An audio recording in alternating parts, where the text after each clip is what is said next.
Hello, everyone. My name is Mirna, and on behalf of the Mindalia TV team, welcome to Mindalia live streaming, where thousands of people around the world gather daily to see the lectures and interviews organized by Mindalia TV. Today, with us, Dan Blanchard, a best-selling and award-winning author, speaker, and educator, is going to be having a very constructive conversation with John Jaramillo. He is a leadership coach in the Connecticut area.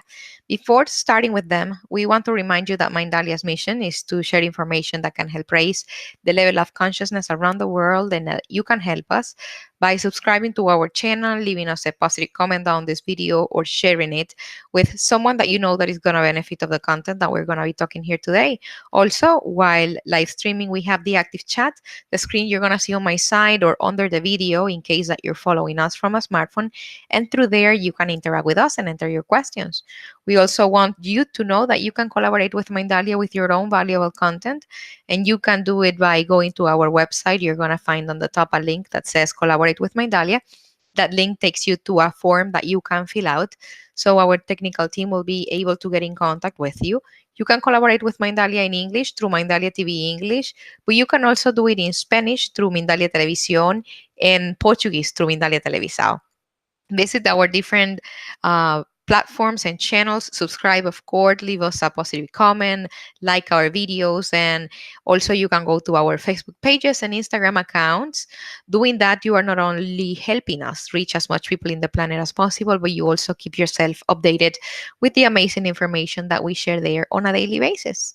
We are not going to be delaying this any further, and I have now the great pleasure of leaving you with Dan Blanchard and John Jaramillo. Guys, welcome to Mindalia live streaming. The screen is yours. Oh, thanks, Mirna. Wonderful to be here. Hey, John, how you been? Good. Yourself? Good, thank you. Hey, everybody, this is my buddy John, all the way from Plainville, Connecticut. I have my own great state of Connecticut, and I used to live in Plainville, John. I think you know that. Yeah. You had told me that. And to the audience, John, he's went to the University of Hartford, which is a great college here in Hartford, Connecticut. I got a master's from there, and you have got a master's too in organized psychology, right? Yeah, organizational psychology. Organizational psychology. Yeah. And you're the founder of Coach It Out. Yes, sir. Right, which is like leadership development, which is cool. Yes. And the podcast of Everyday Leadership. Yes. And I was lucky enough to be on your podcast. I had a great time with you back a while ago on your podcast. Yep. It's a wonderful podcast. I think everybody should listen to it. I'm wondering if anybody got to ever pick your brain the way I picked your brain. I know we spent like 2 hours. Yeah. Went by fast. Just talking. It was great. When you appreciate the same things, it just goes, it flows. Oh, it sure does. And so now, John, I know I just scratched the surface with you. Maybe you could fill our audience in on a little bit more who you are, what you do, and how you got to this point. Sure. Where do I even start? Very briefly, I mean, I'm the kid of blue collar parents. Blue collar parents didn't have any white collar relatives or friends to kind of guide me as I went into college. So when I went into college, I had no idea what I wanted to do. On top of that, being a shy, introverted, lacking confident kid, I was just always aware of my surroundings. So as you work through life, you're at different jobs, you see what good bosses are, bad bosses are. You get to college, in my case, and I was like, okay, I have no idea what I'm doing in college, but I like psychology, and I hear business is a good way to go, right? So I picked marketing because it's a good combination of the two.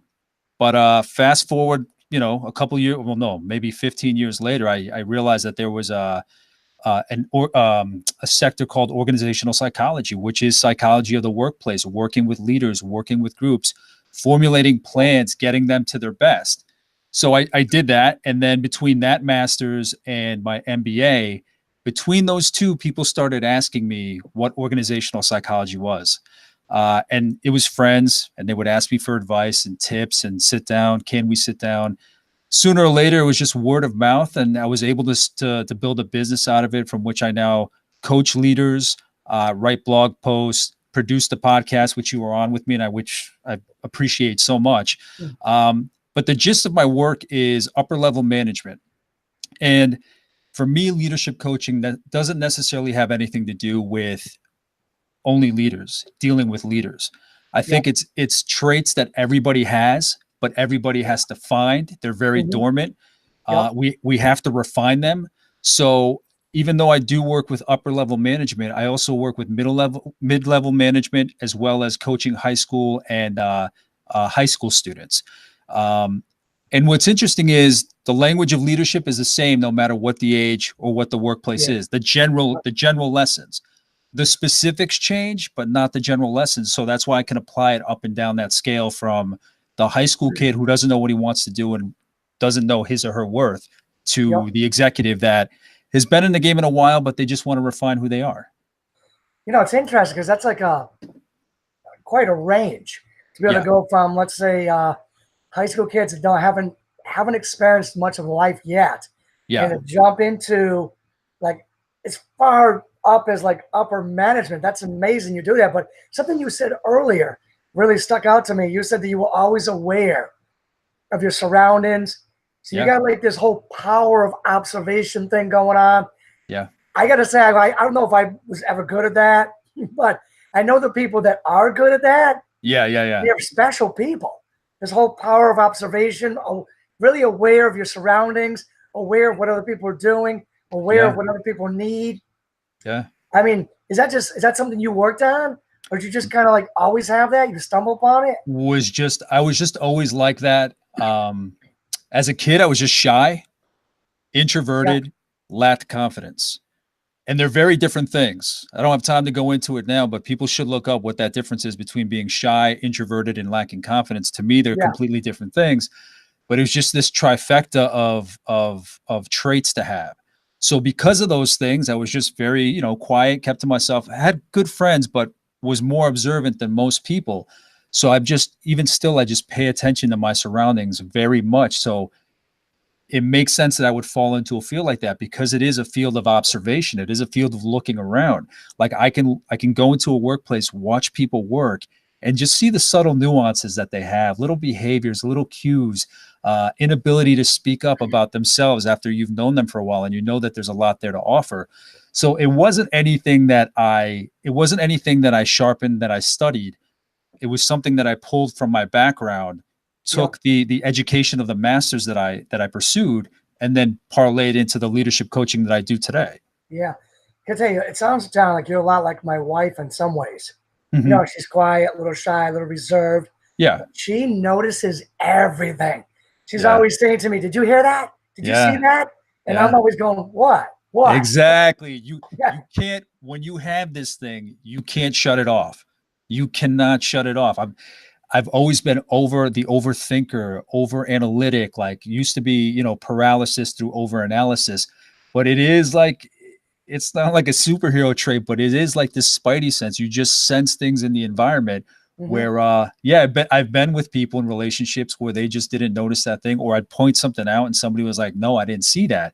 Yep. And that just shows you why people need what I offer, is because they kind of just coast through it. And it's through no fault of their own, but it's just the way that they are. Yep. They kind of just need just some insight as to what they're going through, what they see, what they don't see, and how to translate it. So even though it wasn't anything that I intentionally harnessed, it is serving me well now, just in helping people. Well, I'm glad you're bringing that up, because I love that spidey sense that you have, my wife has. And there's been many times in my life where I'm like, I need to develop that, but a little bit more of who I am. I've always been like the go-getter, inspirational, lead from the front. I got that impression, Dan. I got that impression. Yeah, and I don't have that spidey sense. So but it's people like me, what would you say a way to develop it? And I know you didn't purposely develop it. But people like me, what would they do? It's kind of just like, take note of when you enter a room, when you interact with people. Yeah. To make it really basic right now, just consider how much you talk versus how much you listen. And this is the thing, is the way that I grew up, the way that I am versus the way that you are, neither's right. They serve purposes. They've served purpose in your life. They serve the purpose in my life. If you've met your goals, you have, and you're on the path to even more goals, selling more books and writing more books and speaking and whatnot. Yep. Me, I'm on my path. Even though I was like that as a kid and it was kind of torturous at times, I wouldn't change anything, because then I'd be a completely different person today. True. So for you, I would just say, if you want to hone in on it, just kind of keep tabs on not that you're interrupting people or you're hogging the air up in the room, but when you go in, how much do you listen? And you're a teacher, so I can imagine that you do your fair share of listening.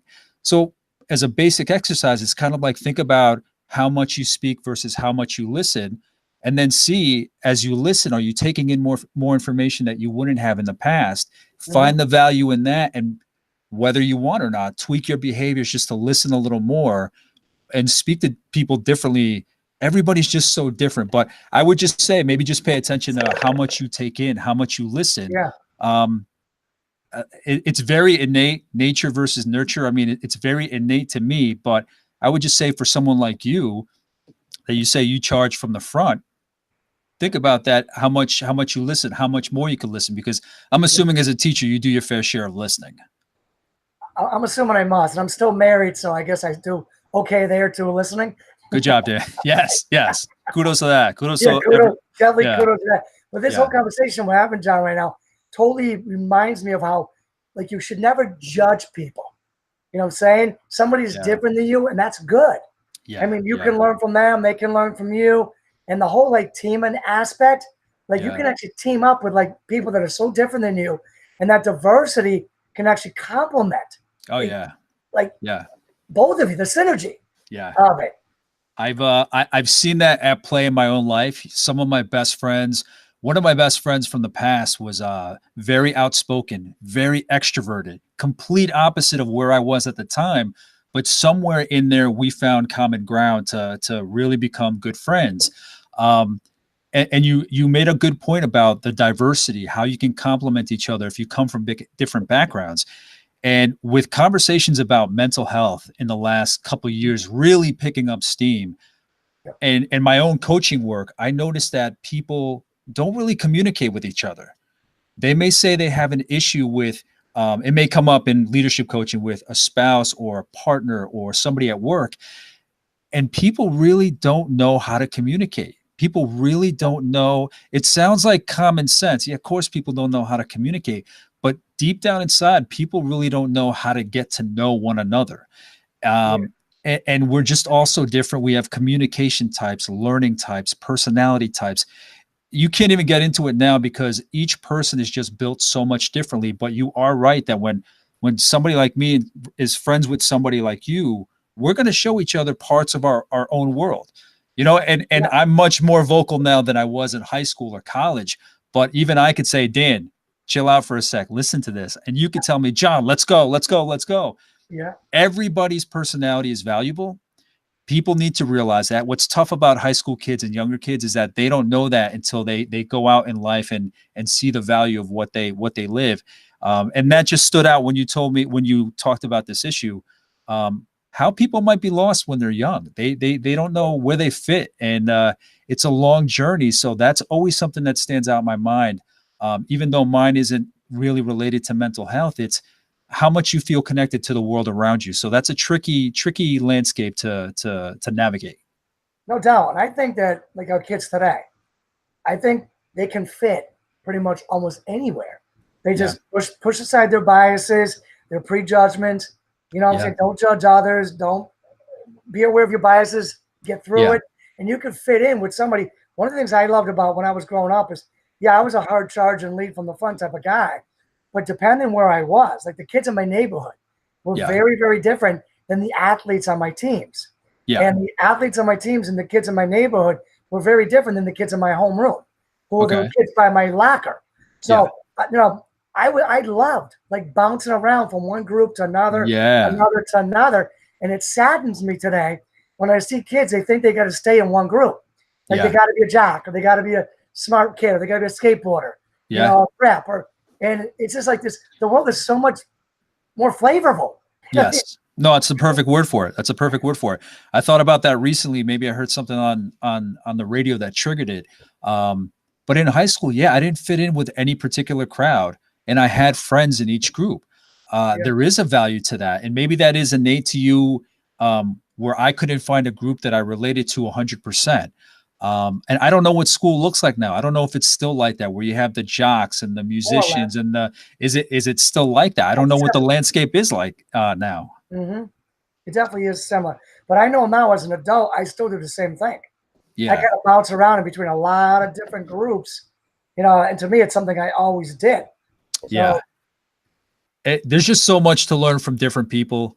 I bounced around just because I didn't feel like I fit in completely 100% in one group or the other.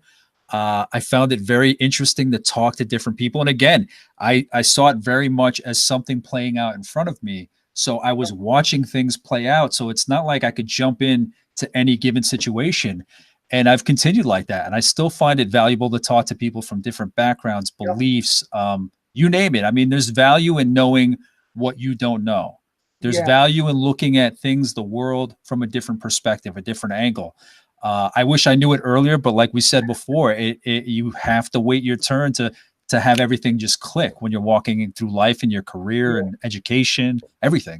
Oh, no doubt. That's why I always say our students are not finished products. They're Yeah. products of development, right? Yes, exactly, exactly. I look at my daughter. She's a senior in high school. Wonderful girl, great grades, sweet. Friends love her, but she's Yeah, so shy. yeah, She's yeah, a lot like her mom, shy, quiet, yeah, observant, like her mom.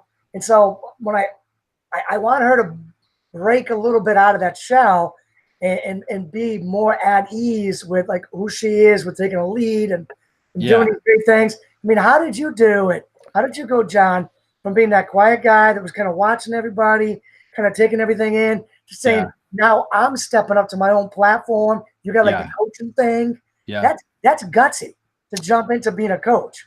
How do you do that? Mine was just by accident. I kind of thought about what I thought was interesting, and then when I really learned what it was about, coaching and organizations and getting the best out of people, that unlocked my value. Yeah. So the tricky thing with my own experience, and this is my own experience, I don't claim to be any kind of psychologist or anything like that, but I think it is important for people to think and speak from their own experience. Mm. Mine was a matter of just finally finding what the passion was that awoke my unique self. And when you talk about your daughter, again, I'm not a psychologist, anything like that, but just from my observations of working with different people, um, it's a matter of finding out what wakes her up inside. What is her Yeah. passion? As long as she's truly happy and fulfilled in what she's doing, maybe she doesn't need to be the person that's outgoing like her dad. Maybe she can gravitate more towards what her mom is, quiet, more shy, more reserved, as long as the person is happy. The person has to be happy. So my thing would be asking questions to see, what gets you worked up? Do you feel like you're getting your fulfillment out of your interactions? So for you, I mean, I would say, like, I hope you're not worrying about her. Obviously, making sure that she's unlocking what she wants to unlock, what she's able to unlock. That's the important part. As long as she's truly fulfilled, and I would hope that she would tell her dad whether or not she wasn't. That's just her style, and maybe she'll come into her own. Maybe she doesn't know now what her passion is, and when she finds her passion, it will awaken that. But it is tricky. I know, just my case, I didn't wake up until I found my passion. I got through life. I had friends all over the place, but my unique self did not wake up until in the last 4, 5, 6 years when I started doing this work. That's how I can get up in front of people and speak in front of Yeah. people. My friends are shocked that I still consider myself an introvert. That I was like that in high school, but now I'm doing what I was meant to do. So when you're Yeah. doing what you're meant to do, there's no approval on anybody's part that you need. You're just kind of bringing your full self Yeah. forward. Yeah. It just kind of comes out, right? Yeah, It it's comes out. it's just me. It's period. It's just me. Yeah. I mean, what you did when you just kind of came out, I mean, I'm sure you grew by leaps and bounds. Yeah, Something I've learned over the years yeah, was first, I became a wrestling coach. And I was a two-time junior Olympian wrestler. I eventually ended up as a coach in wrestling, high school wrestling for 14 years. Twice I coached the Junior Olympics wrestling. And what I noticed, John, within the first year or two, yeah, was I thought that I really knew wrestling well, being a two-time junior Olympian and all that stuff. But I found out when I started coaching wrestling and I had to explain it to people in a way that they could get it and not just use muscle memory, yes, yes, that's when I think I learned the most about wrestling. And then a couple of years later, I found myself in a classroom being a teacher. Okay. And when I had to teach people how to understand whatever subject it was that I was teaching, that's when I started learning, let's say, a lot about history. So now when I talk to my son, and he's just learning to wrestle, he's a high school freshman. He's learning to wrestle, doing very, very well. And I always say, look for your friends that are not as high up the mountain as you are. And I go, and teach them some wrestling. I go, if you want to get really good at wrestling, teach your friends how to wrestle. Yeah. I go, then you'll get really good. So, I mean, you jumped in that, and I'm sure you grew by leaps and bounds. Yeah. You really don't know, unless like you're completely arrogant or narcissistic, you really don't know how much you know until you teach somebody else. Because until that time, you're stuck in your head. The boundaries are right here. You're stuck in your head. The boundaries are right here.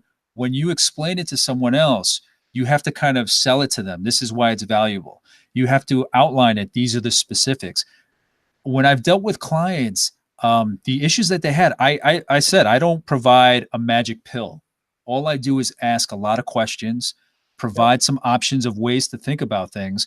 But the magic of the breakthrough, the aha moment, comes from people speaking out what they're concerned about.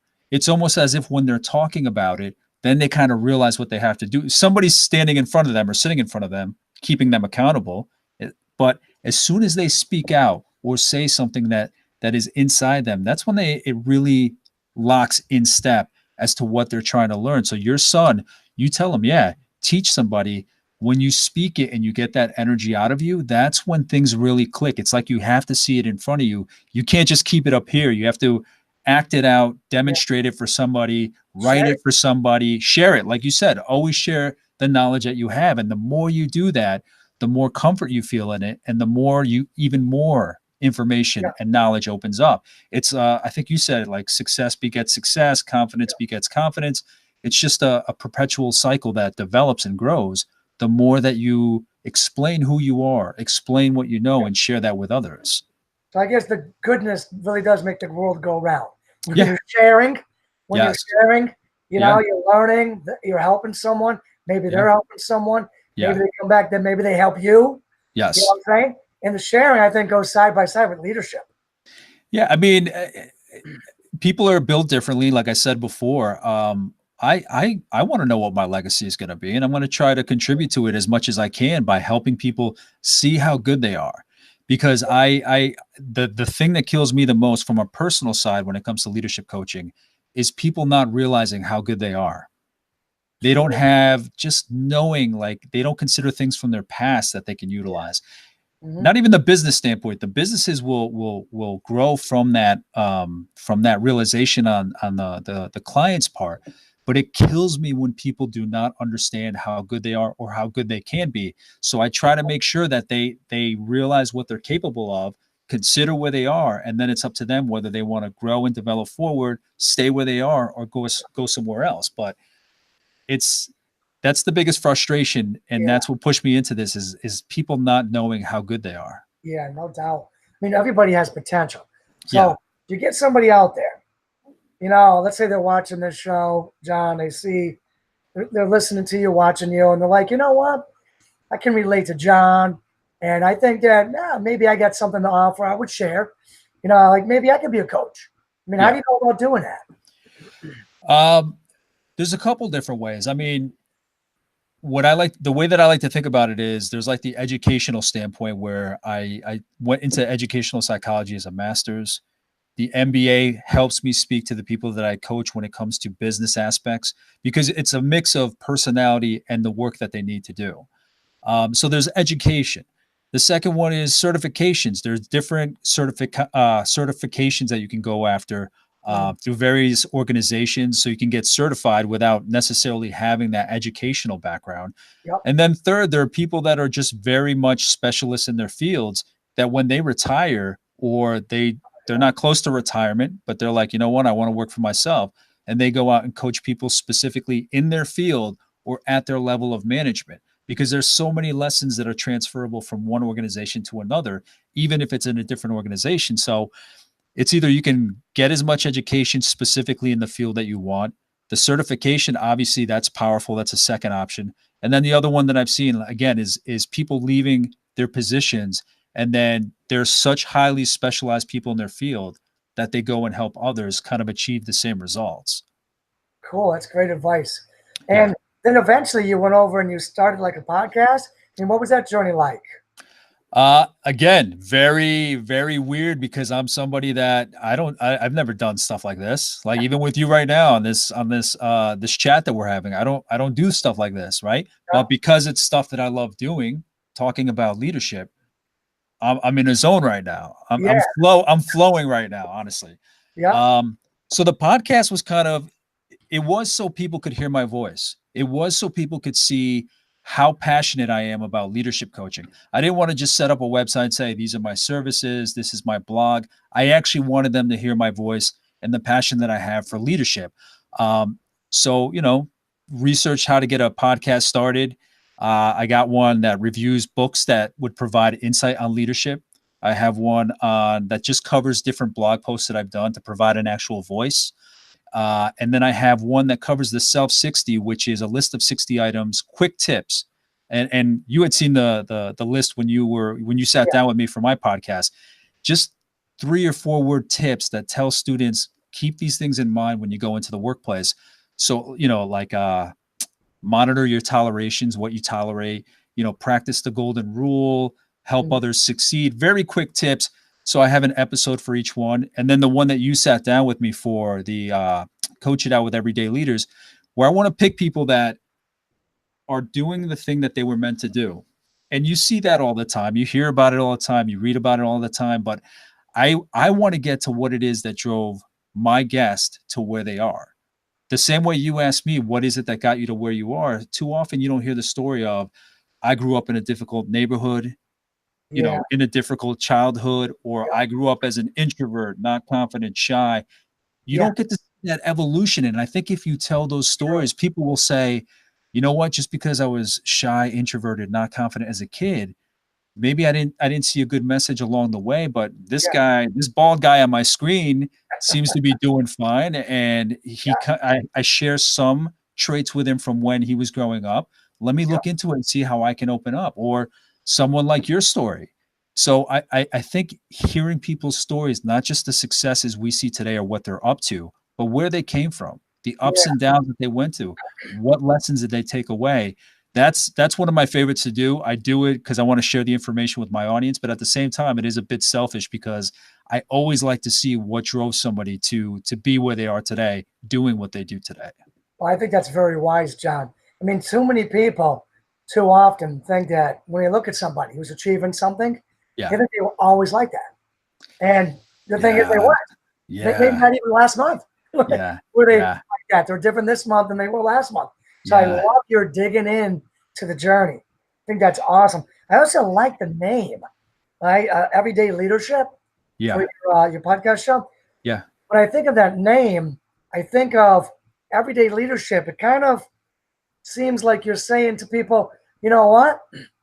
It's not that far out of reach.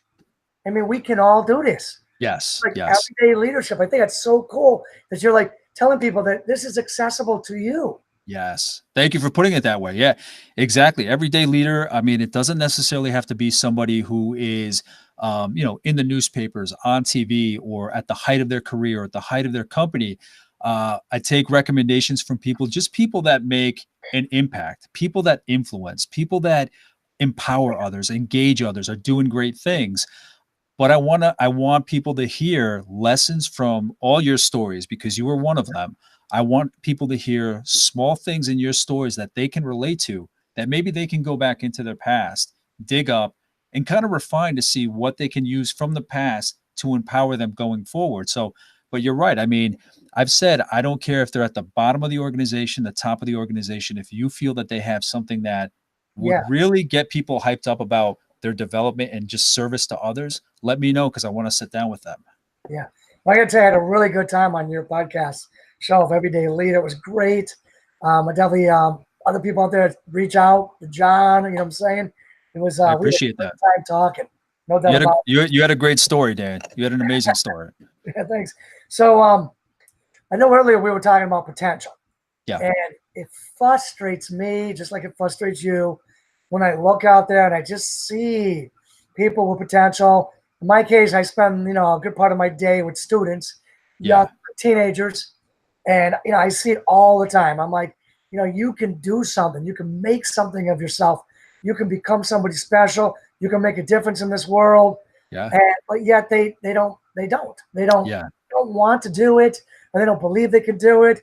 I mean, do you have any strategies on what you can do to like kind of get people to believe or get people moving in the right direction? I think you gave a good example when we sat down because we talked about history and you talked about the way that you connect with your students. So Yeah, instead of just teaching history, you said you applied it to what they know. And I remember being in school, being in history class, none of us related to it. None of us wanted to listen to it, yeah, nothing. Because no one ever said, look at the behaviors in this leader, look at the behaviors in this country or the way that this was structured. No one tied it to us. Um, so it's a matter of how do you, kids are always going to expect lessons. They're going to expect lessons. Oh, this adult's going to tell me this teacher's going to tell me this. How do you relate it to where they are now? And I know a lot of you teacher friends of mine, like you said, every kid you have to customize the message to that kid. In general, I mean, God bless you guys for being in school with all these students, regardless of backgrounds, because you guys are the real heroes. But it's about not just talking to, but talking with, not yeah, just communicating to, yeah, but communicating with. The yeah, teachers that I always remember that stood out, some of them were substitute teachers, were the ones that came in and kind of, maybe because they didn't have the responsibilities, they just had to make sure the chaos didn't ensue while the real teacher was out. But they were the ones that talked to students eye to eye. yep, They didn't talk down, they didn't condescend, but they talked to yeah, you eye to eye. They treated you like an adult. Um, so it all depends what the message is you want to share with students and how you relate it to where they are today. Don't always assume that they want to hear the lesson. You kind of have to factor it into what they're going through. Again, I'm not a teacher, but I think the best way to send the message to anyone or a lesson is to relate it to where they are now and kind of see where you are now. This is the lesson. Here's the gap. Here's how it can help you. Here's how this knowledge can help you out. yeah, no doubt. And like you said, you're talking about you're not a teacher, but you're a leader. So it's the same ballpark, same game Yeah, yeah, in yeah. many ways. And I love what you were saying about eye to eye, talking to them. I mean, just like, gosh, I don't know, maybe a couple months ago, I had a couple kids say, "Yo, Mister, you know why we don't give you a hard time?" And I go, "Why?" And they go, "Because you don't act like you're better than us." Yeah, I just have like conversations with them. It's like really cool. And I like what you said about pretty much using anecdotes, yeah. relating it to them. I know, like in the sales world, I think they call it WIIFM. What's in it for me? So Okay. you kind of help the students, or you help the employees, or you help the children if you're a parent. You help Yeah. the athlete if you're a coach. Yes. Try to figure out what's in it for me. Yeah. So here it is. If you run extra laps, you'll be in better shape so you don't get beat up in your next boxing match. Yeah. Yeah. You'll be able Hey, to hit that home run. even with my son, he's 3.5. When I tell him not to do something, I don't just say don't do that. I say Yeah, don't do that because I don't want you to get hurt. Don't do that because it's going to hurt this person. Don't do that because if you just tell people don't do this or the opposite, do this without any reason, they're not going to have an emotional tie to it. They're not going to understand what the justification is. So, yeah, and that's the thing with a lot of communication nowadays, it's just the transmittal of information, but no transmittal of message. Why? And I know that can be overkill in society, your why, but why is it that we want people to do certain things? Why is it we want people to listen? So it's not just go out, get a job, do good in your job. What is it that's going to drive somebody to do that? But connecting the lesson to where a person is now and making sure that you spell what the pathway is, that goes a long way. yeah, no doubt. And I love how you're saying the why. I mean, in the old days, our coaches used to just tell us to do something, we did it. Yeah, Our parents, it's very different today. it's a different world. Yeah, very different. So if you're an older adult out there that's looking after the youth, Yeah. consider that. Consider the whole why thing. it's a different world. I mean, and you can't fight it. You can't fight it at all. You're outnumbered, first of all. Big time. The technology is different today. We talked about that when we sat down for my podcast. The technology is different. It's a different world. It's not going back to what it was. There's no use in trying to kind of shove the lesson down without taking into account Yeah. that kids today think differently. Yeah. And millennials, obviously, it's an older crowd, but they get a bad rap for the way they look at life. But this is a group that came up when we've had technology, instant access to technology, efficient access to information, technology, news.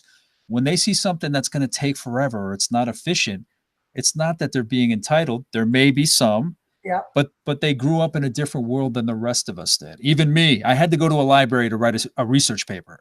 You know what I mean? Like that's just a subtle Yeah, I difference. remember that. That's a subtle difference they're not going to understand. So you Yeah. have to speak to not only their strengths and weaknesses, but the strengths and weaknesses of society, because society is completely different now. Yeah. And I remember we used to have to get there when the library was still open. Yeah. Oh, yeah. Yeah. Yeah. Yeah. Yeah. And you're trying to finish stuff and it's closing at like 8 p.m. I Yeah. remember that. I Oh, remember I that. remember that. So, but you're right though. I mean, society is different today. The toothpaste is out of the tube, but it ain't going back in. You know, Exactly. Exactly. very, very different today. And I guess you could say the good old days weren't always so good, and tomorrow's not as bad as it seems. Exactly. Right? Amen. Amen. You got to kind of change your ways a little bit to go with the times. You have to evolve. You have to evolve. Yeah, yeah, exactly. I like that. You got to evolve. It's Yeah. very, very powerful. So John, are you working on anything new these days, or you got thoughts of anything coming up in the future? Uh, you know what? I'm one of those people that I've learned that when I have an idea and I try to find a partner that wants to do it or interview somebody, that not everybody's going to share my power, my passion for that idea. Yep. So I've come to this realization that it's kind of like you have to plant seeds in different areas. So, there's always people that I want to interview. I love writing. I mean, I'd love to get around to writing a book. Maybe I got to take you up on your tips. Yep. That's in the future once I figure out how to word uniquely what I do. But I think I want to go into something that's more of like a mentoring for millennials. So I want to get into more that space because I think it's a misunderstood group. Yeah. I think I can listen and provide some insight and some connection between their generation and the older generation. But yeah, I mean, for now, my infant is taking up my time, my wife's time, and my other son's time. So Of things course. have kind of slowed down. But I'm always kind of jotting down notes of things that I want to do, Yep. how I want to get the word out of who I am and what I want to do for people. So I'll just continue doing what I'm doing now and then see what comes up. But I'm always open to ideas, suggestions to spread that word of just people getting better. Nice.